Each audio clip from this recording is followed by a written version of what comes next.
mind building, and life building.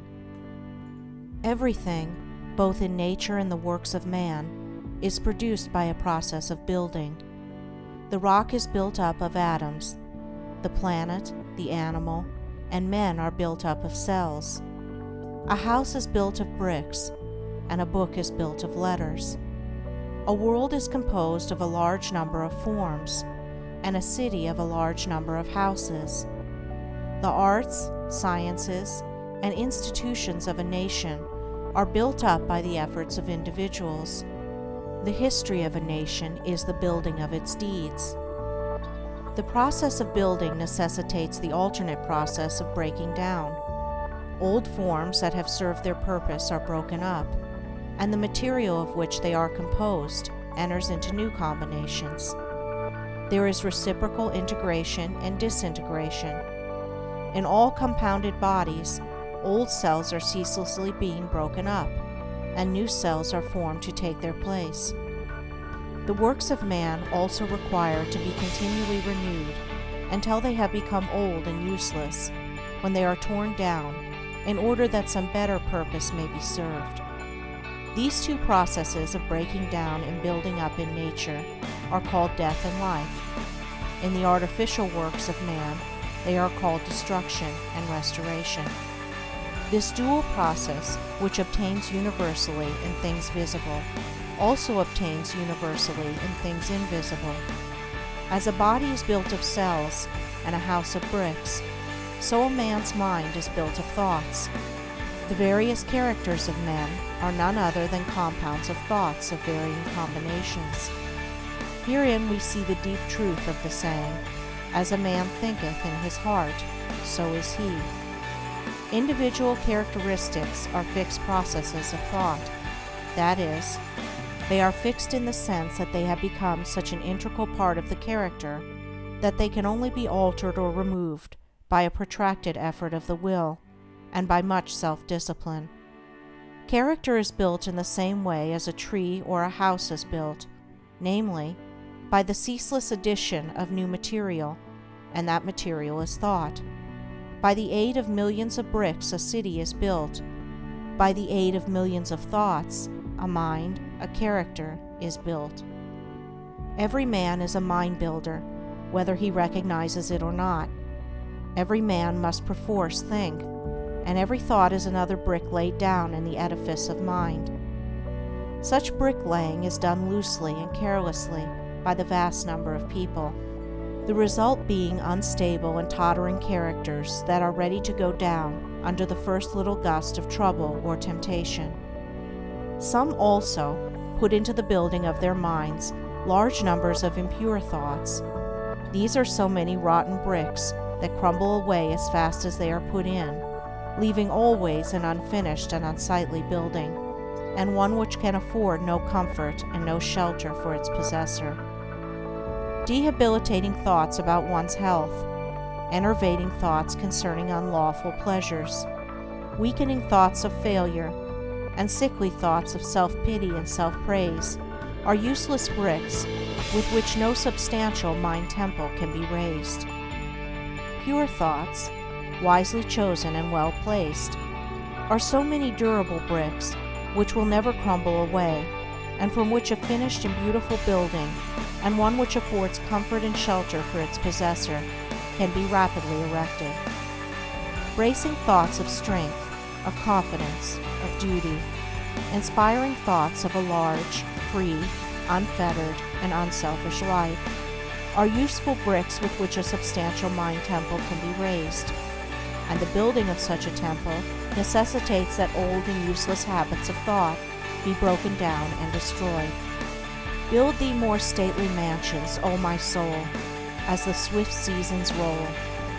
Each man is the builder of himself.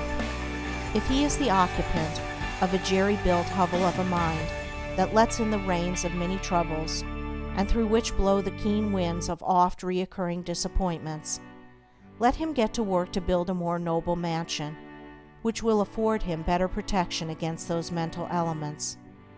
Trying to weakly shift the responsibility for his jerry-building onto the devil, or his forefathers, or anything or anybody but himself, will neither add to his comfort nor help him to build a better habitation.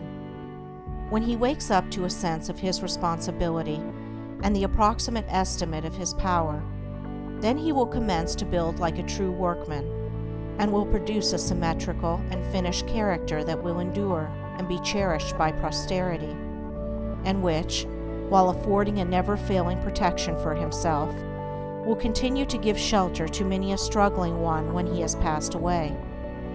The whole visible universe is framed on a few mathematical principles. All the wonderful works of man in the material world have been brought about by the rigid observance of a few underlying principles, and all that there is to the making of a successful, happy, and beautiful life is the knowledge and application of a few simple root principles. If a man is to erect a building that is to resist the fiercest storms, he must build it on a simple mathematical principle or law, such as the square or the circle. If he ignores this, his edifice will topple down even before it is finished. Likewise, if a man is to build up a successful, strong, and exemplary life, a life that will stoutly resist the fiercest storms of adversity and temptation, it must be framed on a few simple, undeviating moral principles. 4 of these principles are justice, rectitude, sincerity, and kindness. These 4 ethical truths are to the making of a life what the 4 lines of a square are to the building of a house. If a man ignores them and thinks to obtain success and happiness and peace by injustice, trickery, and selfishness, he is in the position of a builder who imagines he can build a strong and durable habitation while ignoring the relative arrangement of mathematical lines, and he will, in the end, obtain only disappointment and failure. He may, for a time, make money, which will delude him into believing that injustice and dishonesty pay well, but in reality his life is so weak and unstable that it is ready at any moment to fall. And when a critical period comes, as come it must, his affairs, his reputation, and his riches crumble to ruins, and he is buried in his own desolation. It is totally impossible for a man to achieve a truly successful and happy life who ignores the 4 moral principles enumerated, while as the man who scrupulously observes them in all his dealings can no more fail of success and blessedness than the earth can fail of the light and the warmth of the sun, so long as it keeps to its lawful orbit, for he is working in harmony with the fundamental laws of the universe. He is building his life on a basis which cannot be altered or overthrown, and therefore all that he does will be so strong and durable, and all the parts of his life will be so coherent, harmonious, and firmly knit, that it cannot possibly be brought to ruin. In all the universe, forms which are built up by the great invisible and unerring power will be found that the observance of mathematical law is carried out with unfailing exactitude down to the most minute detail. The microscope reveals the fact that the infinitely small is as perfect as the infinitely great. A snowflake is as perfect as a star. Likewise, in the erection of a building by man, the strictest attention must be paid to every detail. A foundation must first be laid, and although it is to be buried and hidden, it must receive the greatest care, and be made stronger than any other part of the building. Then stone upon stone, brick upon brick, is carefully laid with the aid of the plumb line, until at last the building stands complete in its durability, strength, and beauty. Even so it is with the life of a man. He who would have a life secure and blessed, a life freed from the miseries and failures to which so many fall victims, must carry the practice of the moral principles into every detail of his life, into every momentary duty and trivial transaction. In every little thing he need be thorough and honest, neglecting nothing.